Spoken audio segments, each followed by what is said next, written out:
हम लोग मुगल काल पढ़ रहे हैं। हम लोग क्या पढ़ रहे हैं? मुगल काल। मुगल काल में हम लोगों ने बाबर के बारे में पढ़ा, फिर हुमायूं के बारे में पढ़ा, फिर अकबर के बारे में पढ़ा, फिर जहांगीर के बारे में पढ़ा, फिर शाहजहां के बारे में पढ़ा। और शाहजहां के बाद औरंगजेब के बारे में हम लोग पढ़ रहे थे। औरंगजेब के बारे में हम आपको औरंगजेब के समय कुछ इम्पोर्टेंट विद्रोह हुए थे, उस विद्रोह की चर्चा कर रहे थे, जिसमें हमने एक 1661 में जो बुंदेला विद्रोह हुआ था उसका चर्चा किया था, और दूसरा जो है अफगान विद्रोह का चर्चा हम कर चुके हैं।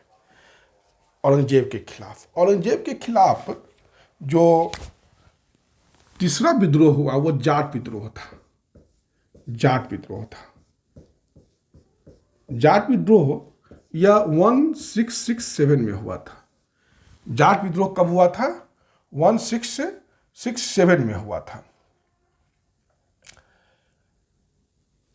और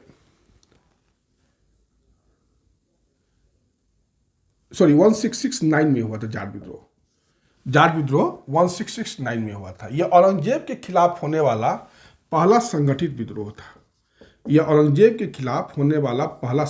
विद्रोह था। अगर आपसे परीक्षा में पूछा जाए कि कौन सा विद्रोह औरंगजेब के खिलाफ पहला था, तो संगठित विद्रोह जाट विद्रोह ही था।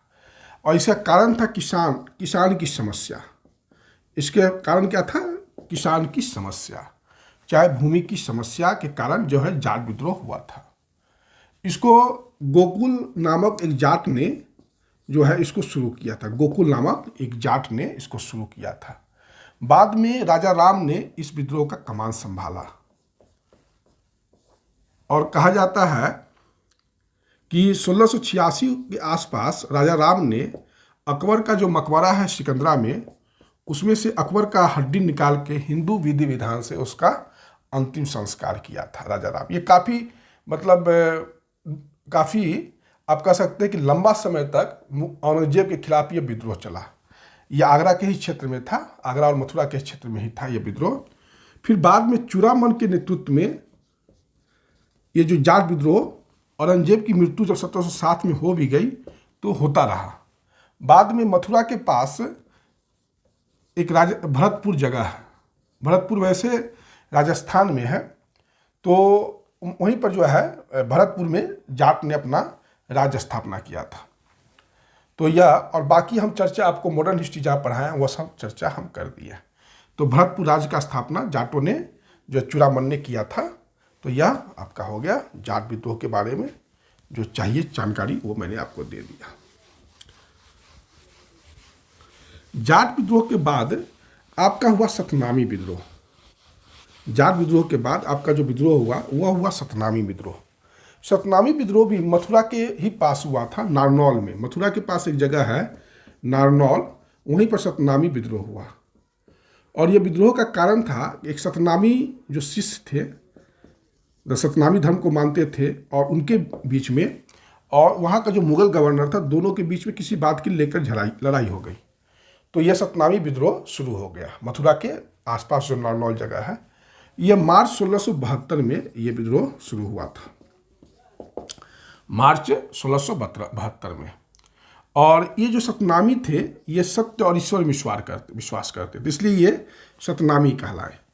और ये शुद्ध अद्वैतवादी भी थे सतनामी। यह मूलतः जो है धार्मिक संप्रदाय था, और इनको मुंडिया भी कहा जाता था। सतनामी को मुंडिया भी कहा जाता था। और यह विद्रोह जो है हुआ था,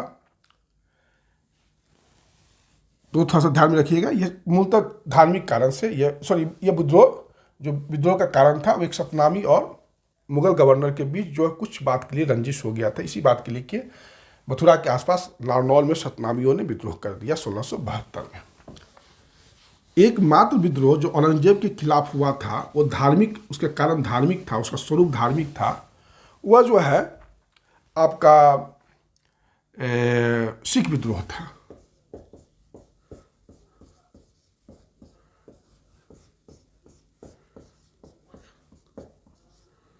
सिख विद्रोह था, और सिख विद्रोह 1675 में हुआ था। सिख विद्रोह 1675 में हुआ था, और ये धार्मिक कारण से हुआ था। ये धार्मिक कारण से हुआ था। और ये औरंगजेब के समय अंतिम विद्रोह सिख विद्रोह ही था 1675 में। फिर आपको पता ही होगा कि अंग्रेजों के समय हुगली में अंग्रेजों ने विद्रोह कर दिया था। तो हुगली में जो है इन्होंने दंडित किया था अंग्रेजों को। ये मैंने आप ये भी जानकारी जान लीजिए कि 1686 में अंग्रेजों ने हुगली बंदरगाह में बंगाल में विद्रोह कर दिया था।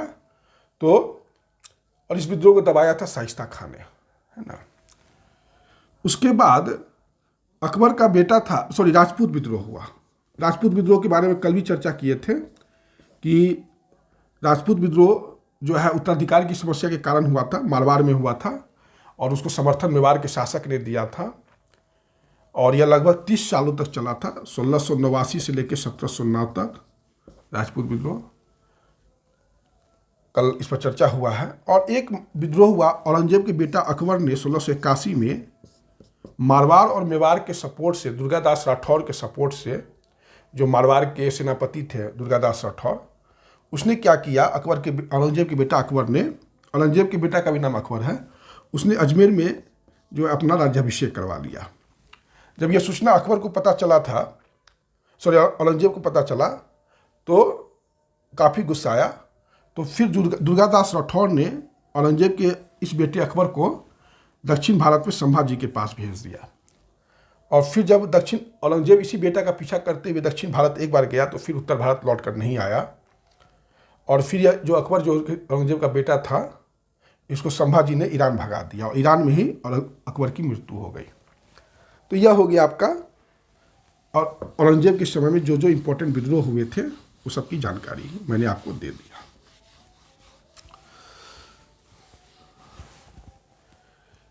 11 जनवरी 1681 को अकबर ने, औरंगजेब के बेटे अकबर ने अजमेर में अपना राज्याभिषेक किया था औरंगजेब के खिलाफ।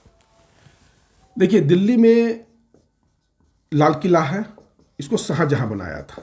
दिल्ली में जो लाल किला है इसको शाहजहां बनाया था। तो दिल्ली का जब लाल किला शाहजहां बना रहा था तो लाल किला के अंदर इसने कोई भी मस्जिद नहीं बनाया और लाल किला के ठीक सामने में जामा मस्जिद बनाया। जामा मस्जिद बनाया मतलब मंदिर, किला के अंदर कोई मस्जिद शाहजहां ने नहीं बनाया। लेकिन जब शाहजहां की मृत्यु हो गई तो शाहजहां के बेटे औरंगजेब ने क्या किया, लाल किला के अंदर ही संगमरमर से बना हुआ एक मस्जिद का निर्माण करा दिया। उस मस्जिद का नाम है मोती मस्जिद। उस मस्जिद का नाम क्या है? मोती मस्जिद। ठीक, क्योंकि शाहजहां की इच्छा नहीं थी कि लाल किला के अंदर कोई मस्जिद बने, लेकिन उसकी मृत्यु के बाद औरंगजेब ने लाल किला के अंदर ही एक मस्जिद का निर्माण करवा दिया। एक थे महाराष्ट्र के संत, थे संत रामदास। महाराष्ट्र के संत थे संत रामदास।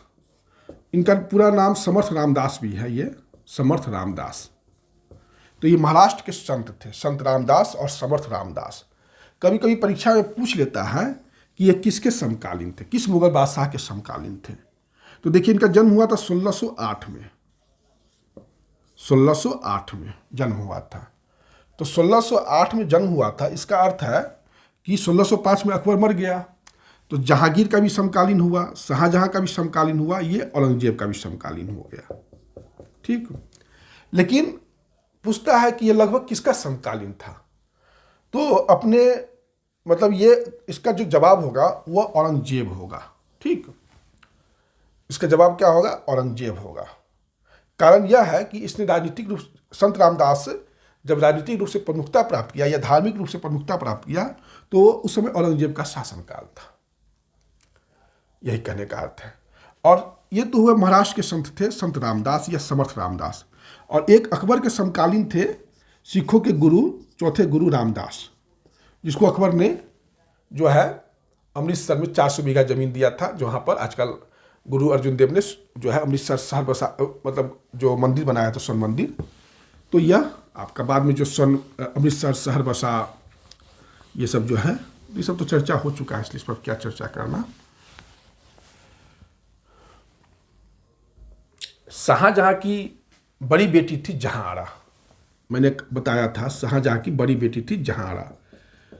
अर्जुमंद बानो बेगम और शाहजहां या मुमताज महल की बड़ी बेटी थी जहां आरा।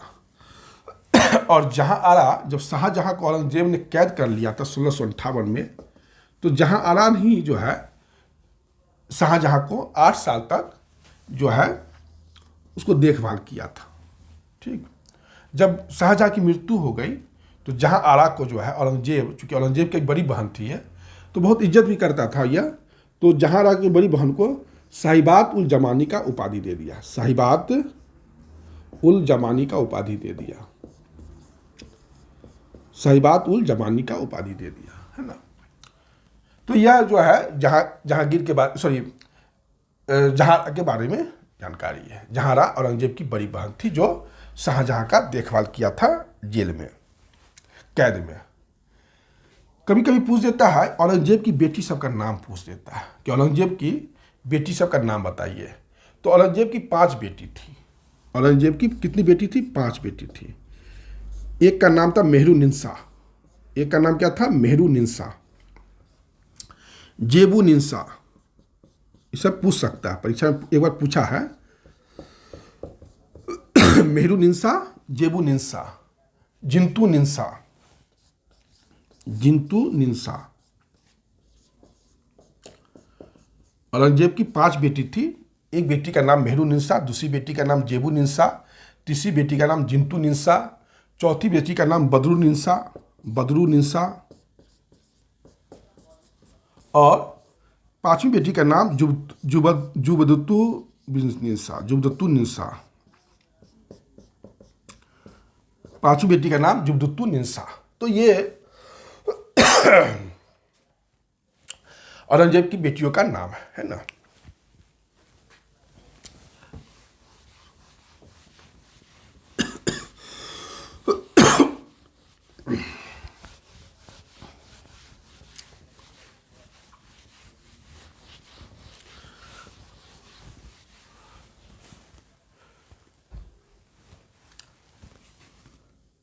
जो औरंगाबाद में औरंगजेब ने अपनी बीवी के याद में, राबिया उद्दरानी के याद में, राबिया उद्दरानी के याद में एक मकबरा बनवाया था महाराष्ट्र के औरंगाबाद में।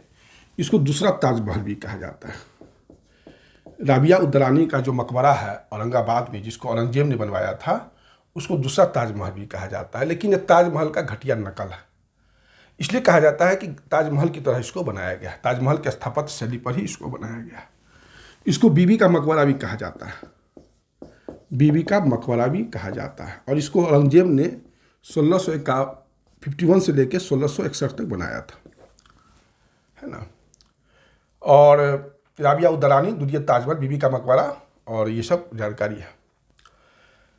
लेकिन कहा जाता है कि यह जो मकबरा है औरंगजेब के कहने पर उसके बेटे आजम शाह ने बनाया था। आजम शाह ने बनाया था। आजम शाह जो था राबिया उद्दरानी का बेटा ही था। औरंगजेब और राबिया उद्दरानी से ही पैदा लिया था आजम शाह। तो जब अपनी उसकी माँ राबिया उद्दरानी मर गई तो इसने किला का निर्माण करवाया, सॉरी, मकबरा का निर्माण करवाया था।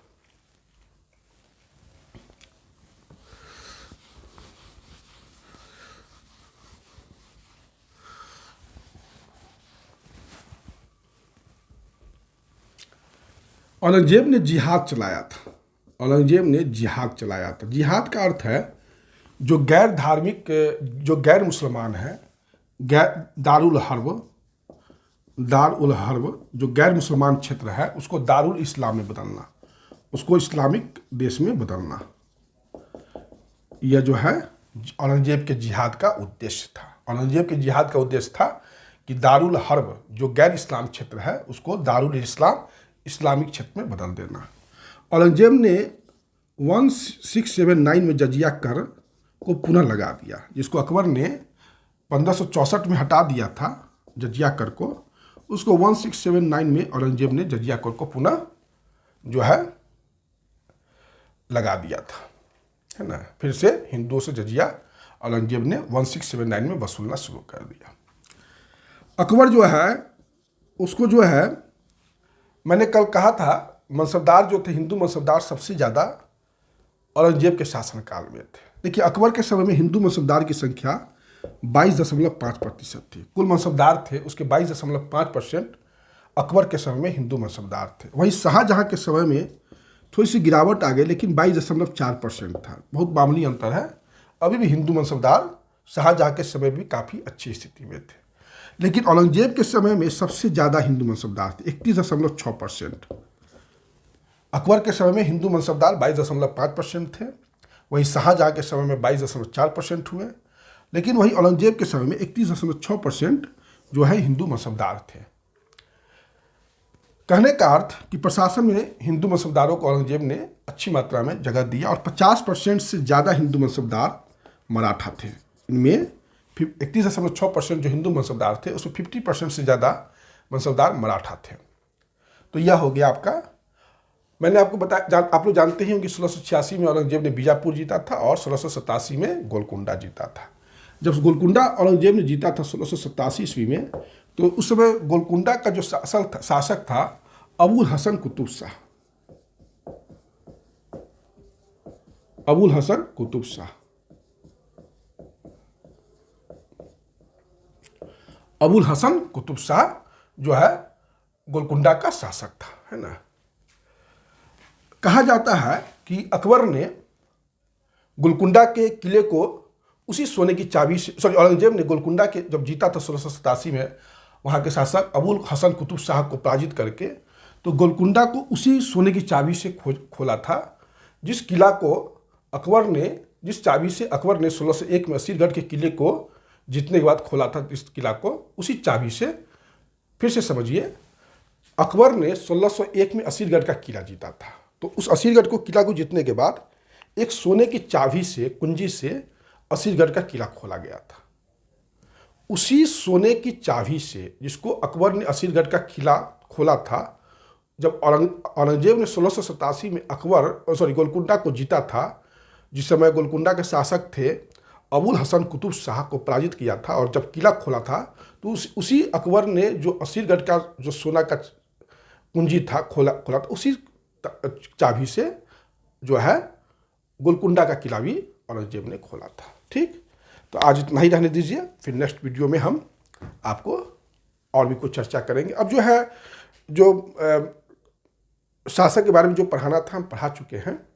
अब थोड़ा सा जो क्वेश्चंस है जो विभिन्न संघ लोक सेवा आयोग, राज्य लोक सेवा आयोग में पूछे गए हैं, और झारखंड में जो अभी पीजीटी का एग्ज़ाम होने वाला है पोस्ट ग्रेजुएट टीचर के लिए, ये सब जो वीडियो है काफ़ी उपयोगी है। अगर इसको भी आप ठीक से बना लीजिएगा, पढ़ लीजिएगा, तो आपको अन्य क्रम पढ़ने की कोई आवश्यकता नहीं है।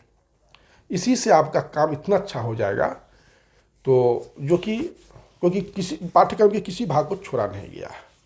ठीक है, आज इतना ही, फिर नेक्स्ट क्लास में हम लोग नए संदर्भ के साथ मिलते हैं। धन्यवाद।